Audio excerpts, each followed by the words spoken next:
Baka gusto mong kumita by viewpoints, diba? Ang viewpoints ay owner ni Meta, si Meta ang may-ari nito.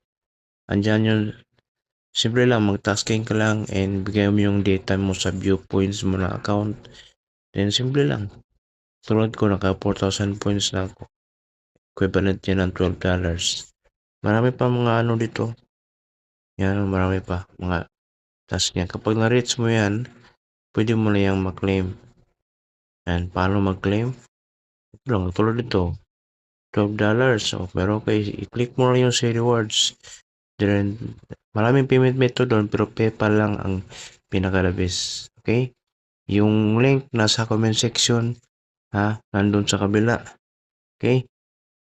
Yung short video ito, short video.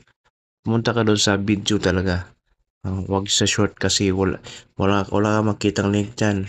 Ando mismo sa, okay?